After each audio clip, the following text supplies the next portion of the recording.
Hello everyone, welcome back to the my channel. My name is Priya and आज की video में हम लोग देखने वाले हैं कि difference between var let and constant.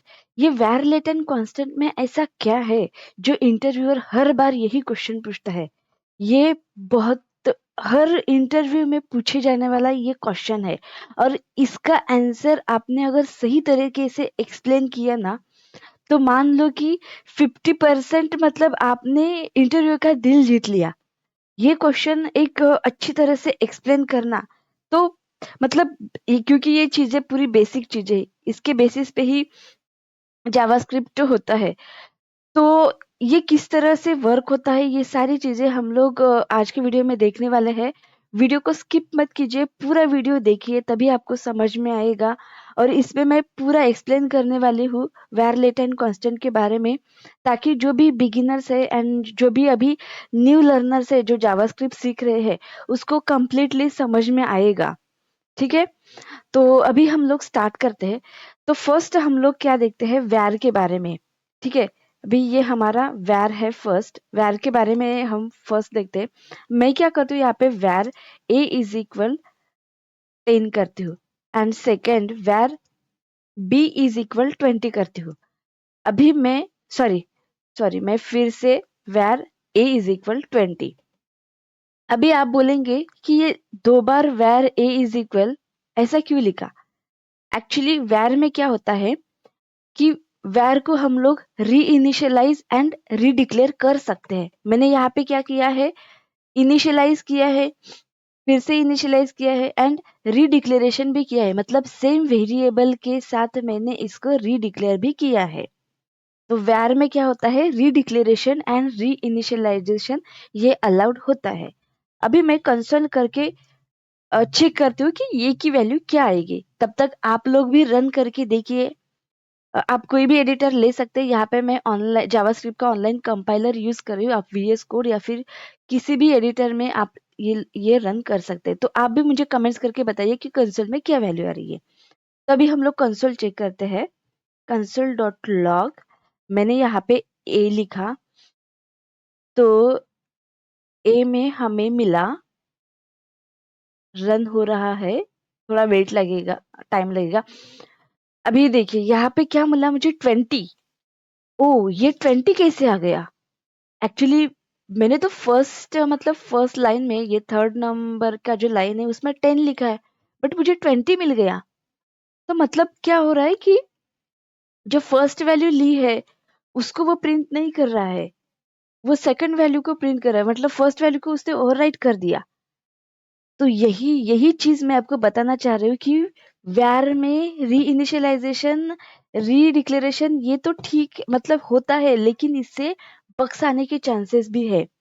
इस वजह से तो ऑब्वियसली अगर मैं चाहती हूँ कि मुझे 10 ये वैल्यू मिले, लेकिन ये जावास्क्रिप्ट तो मुझे वेर की वजह से 20 प्रोवाइड कर रहा है, ऑब्वियसली ये तो बग्स है। ये बग्स इस वजह से आ रहा है।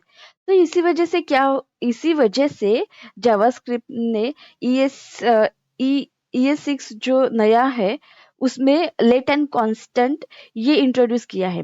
आगे हम लोग वो भी डिस्कस करेंगे, पहले वेर के बारे में डिटेल समझते हैं। अभी ये तो हो गया यहाँ तक।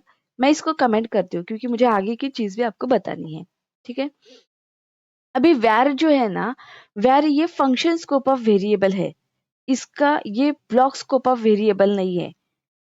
हम लोग कोड में देखेंगे कि function scope of and block scope of variable क्या होते हैं। अभी के लिए इतना समझ लो आप कि वेर ये एक फंक्शन स्कोप ऑफ वेरिएबल है, ब्लॉक स्कोप ऑफ वेरिएबल नहीं है। अभी देखिए कोड में समझते हैं। मैं यहाँ पे कोड लिखती हूँ कि इफ, हम लोग यहाँ पे कोड के साथ समझते हैं। अभी यहाँ पे मैं इफ ट्रू करती हूँ, true and opening and closing braces, then var x is equal 5 and इसके बाहर मैं कंसोल करके चेक करती हूँ, console dot log x.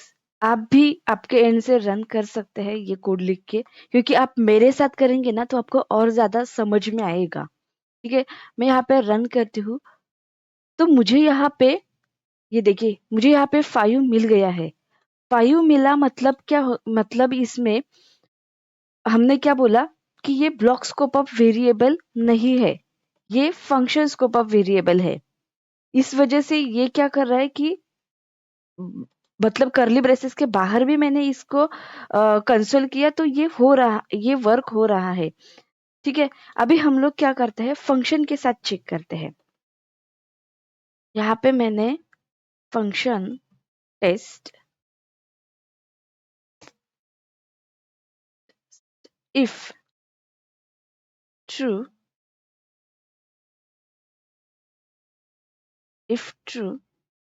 And var z is equal 25, ये हो गया हमारा इफ का ब्लॉक और ये हो गया हमारा फंक्शन का ब्लॉक। राइट, इफ का ब्लॉक और फंक्शन का ब्लॉक, इन दोनों में फर्क है। ठीक है, मैं क्या करती हूँ, इफ के बाहर यहाँ पे चेक करती हूँ। पहले इफ के बाहर हम लोग देखेंगे console.log z। तो यहाँ पे अभी मुझे सॉरी, यहाँ पे मैंने फंक्शन को अभी तक कॉल नहीं किया, ये यही मुझे मिल गया, तो मैं यहाँ पे फंक्शन को कॉल करती हूँ टेस्ट। राइट, अभी मैंने फंक्शन को कॉल किया तो यहाँ पे मुझे 25z का मिल गया, ये 5 जो है इसका है। तो मतलब ये क्या हो रहा है कि हम लोग इसको ऐसे में इसी तरह है कि मैंने ब्लॉक्स के अंदर तो इसको एग्जीक्यूट किया तो ये हो रहा है। अभी मैं क्या करती हूँ, इसके बाहर एग्जीक्यूट करती हूँ, फंक्शन के बाहर। जैसे ब्लॉक स्कोप के बाहर तो ये एग्जीक्यूट हो रहा है, क्या ये फंक्शन के बाहर होगा क्या? चेक करते हैं आउटपुट में क्या आएगा। z इज नॉट डिफाइंड, मतलब फंक्शन के बाहर वो अलाउड नहीं करेगा। एक्चुअली var जो है वो ये जो कर्ली ब्रेसेस है उसको वह मतलब उसके लिए ये कोई बाउंड्री या फिर ये जो कर्ली ब्रेसेस है ये कोई रेस्ट्रिक्शन नहीं है। उसके लिए रेस्ट्रिक्शन क्या है, ये फंक्शन का जो है, मतलब इन शॉर्ट ऐसे फंक्शन, ये पैटर्न जो है, ये सिंटैक्स जो है, ये इसके लिए रेस्ट्रिक्ट करता है। ये ओपनिंग एंड क्लोजिंग ब्रैकेट का उसके लिए कोई मैटर नहीं करता है।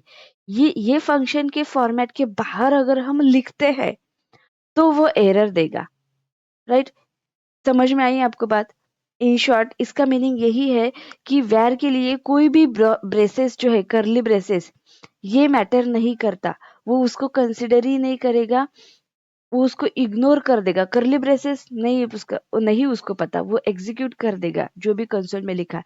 बट अगर फंक्शन के बाहर उसको लिखते हैं तो वो एरर देगा। इसी को ही हम लोग बोल रहे हैं कि फंक्शन मतलब वैर जो है वो फंक्शन स्कोप ऑफ वेरिएबल है। ठीक है, एंड इसको मैं कमेंट कर देती हूँ। एक्चुअली मैं पूरे कोड को ही कमेंट कर देती हूँ। तो ये हो गया हमारा वैर का। तो अभी हम लोग समझते हैं लेट एंड कांस्टेंट के बारे में। ठीक है, तो लेट क्या है? अभी वैर जैसे फंक्शन स्कोप ऑफ वेरिएबल है, वैसे लेट एंड कांस्टेंट ये दोनों भी ब्लॉक स्कोप ऑफ वेरिएबल है। एंड जैसे कि वैर में हम लोग क्या कर रहे थे कि री इनिशियलाइज कर रहे थे एंड री डिक्लेरेशन कर रहे थे। बट लेट में क्या होता है कि री इनिशियलाइजेशन तो पॉसिबल है बट री डिक्लेरेशन ये पॉसिबल नहीं है। मतलब लेट a इज इक्वल, यहाँ पे 30 करती हूँ,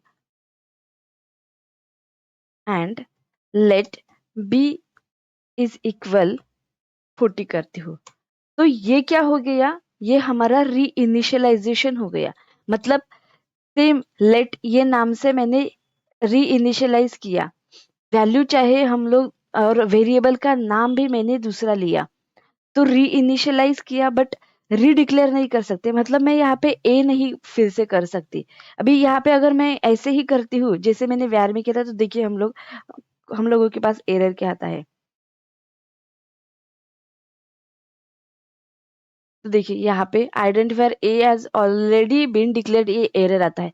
इस तरह के छोटे छोटे क्वेश्चंस भी इंटरव्यू में पूछे जाते हैं, जो कि जावास्क्रिप्ट का ट्रैपिंग रहता है। आपका नॉलेज चेक करने के लिए इंटरव्यूअर इस टाइप के क्वेश्चन भी पूछते हैं आपको। तो ये भी चीजें आपकी क्लियर हो रही होंगी आई होप मुझे इस ऐसा लगता है कि इस वीडियो से ये छोटी-छोटी चीज़ें भी आपको समझ में आ रही होंगी, ठीक है? बट सेम मैं यहाँ पे बी करती हूँ, ठीक है? बी करती हूँ तो ए की वैल्यू मुझे मिल गई एंड बी में प्रिंट करूँगी तो बी की वैल्यू भी मुझे मिल जाएगी। तो इस तरह होता है लेट में। रीइनिशियलाइज़ेशन ये पॉसिबल है और इससे बग्स आने के चांसेस भी बहुत कम होते हैं, ठीक है? मैं इसको भी कमेंट कर देती हूँ। अभी क्या करते हैं कि इसके साथ अभी कोड के साथ समझते हैं कि इफ सेम यहाँ पे ट्रू होता है तो क्या हो जाएगा कि लेट z इज इक्वल 40 करती हूँ एंड इसके बाहर मैं अगर उसको एक्सेस करती हूँ console dot log and z, इसको बाहर मैंने एक्सेस किया तो ये एरर दे रहा है। वैर में हो रहा था क्या, वैर जो है वो वैर जो है हमें प्रिंट वैल्यू दे रहा था बट लेट नहीं देगा क्योंकि लेट जो है ना वो स्ट्रिक्टली फॉलो करता है वो करली ब्रेसेस को, क्योंकि लेट जो है उसका है ही उसका कंसेप्ट की लेट जो है वो सिर्फ ब्लॉक स्कोप ऑफ वेरिएबल है, ये स्ट्रिक्टली फॉलो करेगा ब्लॉक को। ब्लॉक के अंदर बाहर वह एग्जीक्यूट ही नहीं होगा, वो ब्लॉक के अंदर ही एग्जीक्यूट होगा, ठीक है? बट वैर में नहीं हो रहा था, वैर जो है वो करली ब्रेसेस को कोई सीरियसली नहीं लेता है। तो ये हो गया लेट के बारे में। एंड जो हमारा अभी थर्ड है कॉन्स्ट, इसके बारे में हम लोग अभी समझते हैं। इसको भी मैं कमेंट कर देती हूँ। जो अभी हमारा कॉन्स्ट है, तो कॉन्स्ट का मतलब क्या होता है कि कॉन्स्ट की जो वैल्यू है वो फिक्स रहती है, उस वैल्यू को हम लोग चेंज नहीं कर सकते हैं। एंड कॉन्स्ट में री इनिशियलाइजेशन एंड री डिक्लेरेशन भी उसमें पॉसिबल नहीं है। हाँ, कॉन्स्ट भी ब्लॉक स्कोप ऑफ वेरिएबल है, जिस तरह से लेट है वैसे ही कॉन्स्ट भी है। जैसे कि अभी ये मेरे करली ब्रेसेस है, इसमें मैं कॉन्स्ट t इज इक्वल 80 करती हूँ एंड इसको मैं कंसोल करती हूँ कंसोल डॉट लॉग टी। तो यहाँ पे आउटपुट चेक करते हैं क्या आता है। यहाँ पे मुझे 80 मिल गया बट सेम चीज अगर मैं कंसोल के बाहर करती हूँ,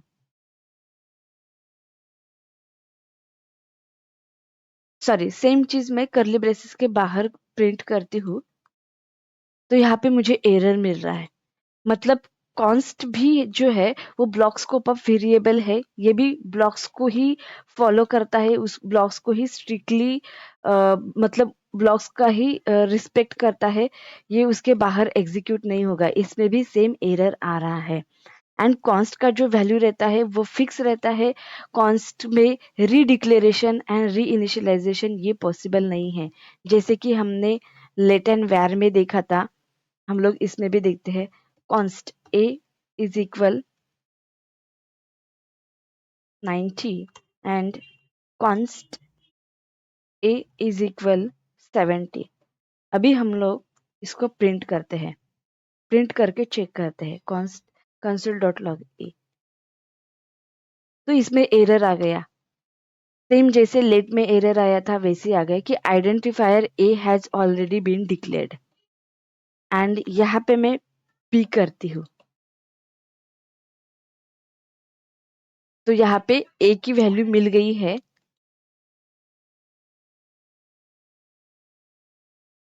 तो यहाँ पे ए की वैल्यू हमें मिल गई है, ठीक है? तो ये हो गया कॉन्स्ट का। अभी कॉन्स्ट के बारे में और एक चीज है कि कॉन्स्ट में अभी कॉन्स्ट ARR ये अगर मैंने लिखा एंड इस पे मैं एक एरे लिखती हूँ 1 2, ठीक है? एंड इसको ही मैं अगर बोलती हूँ कि डायरेक्टली ARR और एरे की वैल्यू ऐसे ही चेंज कर दो और मैं कंसोल डॉट लॉग में लिखती हूँ कि ARR में जो भी वैल्यू आएगी, मतलब मैंने यहाँ पे क्या किया कि ARR और जो एरे है मतलब फिर से ARR 98 किया तो यहाँ पे 98 ये जो है ये रिप्लेस हो जाना चाहिए। क्या होगा? नहीं, यहाँ पे वो पॉसिबल ही नहीं है ऐसा होना, क्योंकि मैंने आपको ऑलरेडी बताया कि रीइनिशियलाइजेशन इसमें पॉसिबल नहीं है। और ये क्या होता है, एरे जो मैंने यहाँ पे लिखा है, ये क्या है, ये एक रेफरेंस है, एक एरे का रेफरेंस है। मतलब जैसे ही मैंने यहाँ पे एरे लिखा, तो ये क्या करेगा, इसको एक मेमोरी अलोकेट हो जाएगा, एक मेमोरी एड्रेस इसको अलोकेट हो जाएगा। तो कॉन्स्ट में क्या होता है कि हम लोग मतलब इसका जो रेफरेंस है वो रेफरेंस चेंज नहीं कर सकते, बट इसकी जो वैल्यू है, ये वैल्यू है, वैल्यू चेंज कर सकते हैं, बट रेफरेंस चेंज नहीं कर सकते हैं। ठीक है, तो मैं जो बोल रही हूँ कि वैल्यू चेंज कर सकते हैं, रेफरेंस नहीं, ये क्या होता है एग्जैक्ट। तो इसको अभी ये जो हमने किया है, ये किया है, तो इसका मतलब है कि रेफरेंस चेंज नहीं कर सकते।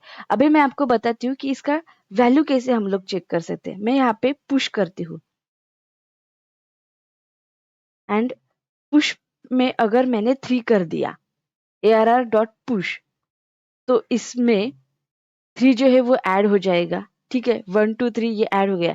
तो इसमें हमने क्या किया है कि वैल्यू चेंज की है, मतलब कॉन्स्ट में हम लोग वैल्यू चेंज कर सकते हैं, वैल्यू को अपडेट कर सकते हैं, बट रेफरेंस की जो वैल्यू है, जैसे कि इसमें पॉसिबल होता है, वैर में पॉसिबल होता है, वैसा कॉन्स्ट में नहीं होगा। कॉन्स्ट में रेफरेंस जो है वो चेंज नहीं होता है। ठीक है, बस यही इन डिटेल था वैर लेट एंड कॉन्स्ट के बारे में। आई होप गाइज कि ये सारी चीजें आपको समझ में आई होगी। अगर आपको इस कंसेप्ट में कुछ भी डाउट रहता है, या फिर आपको कोई भी चीज समझ में नहीं आई होगी, तो प्लीज मुझे कमेंट्स कीजिए। मैं और बेटर आपको समझाने की कोशिश करूंगी, क्योंकि मैं आपके लिए इतना एफर्ट्स दे रही हूँ। तो आप भी थोड़ा सपोर्ट कीजिए, कि मुझे कमेंट्स कीजिए। एटलीस्ट आप वीडियो देख रहे हैं तो मुझे कमेंट्स करेंगे तो मुझे समझ में आएगा। कमेंट्स आप अगर कमेंट्स करते हैं कि यहाँ पे आपको डाउट है या फिर कुछ प्रॉब्लम्स है, तभी मुझे समझ में आएगा कि मुझे और मतलब किस तरह का एक्सप्लेनेशन और डीप में इसको कैसे लेके जाना है। तो अगर ये वीडियो आपको पसंद आया होगा तो चैनल को लाइक कीजिए एंड सब्सक्राइब कीजिए। जो भी चैनल पे नए हैं प्लीज सब्सक्राइब कीजिए, ताकि आने वाले और नए वीडियोस जो है वो आपको मिलते जाएंगे। एंड चैनल को आप लाइक कीजिए, ताकि इससे मुझे और भी मोटिवेशन मिलता है। मैं आपके लिए और भी, क्योंकि जावास्क्रिप्ट जो बहुत वास्ट है, और मैं चाहती हूँ कि जितना हम जावास्क्रिप्ट को डीप में लेके जा सकते हैं उतना हम लेके जाएंगे। और मैंने एक जावास्क्रिप्ट का मॉक इंटरव्यू सीरीज भी स्टार्ट कर दिया है, जिसमें कि मैं जावास्क्रिप्ट के मॉक इंटरव्यूज लेती हूँ। जो भी इंटरेस्टेड है प्लीज मुझे कमेंट्स कीजिए। आपका ईमेल आईडी या फिर कांटेक्ट नंबर आप मुझे शेयर कीजिए, ताकि हम लोग शेड्यूल कर सकेंगे मॉक इंटरव्यू का। और अगर आप आपकी परमिशन से ही मैं वो यूट्यूब पे अपलोड करूंगी। तो ये मॉक इंटरव्यू का सीरीज में मैंने स्टार्ट किया है। अगर आप इंटरेस्टेड है तो प्लीज मुझे कमेंट कीजिए इंटरेस्टेड करके। एंड साथ में आपका जो ईमेल आईडी है वो भी आप मुझे आप शेयर कर सकते हैं। Thanks for watching my video. मिलते हैं नेक्स्ट वीडियो में, तब तक के लिए बाय बाय।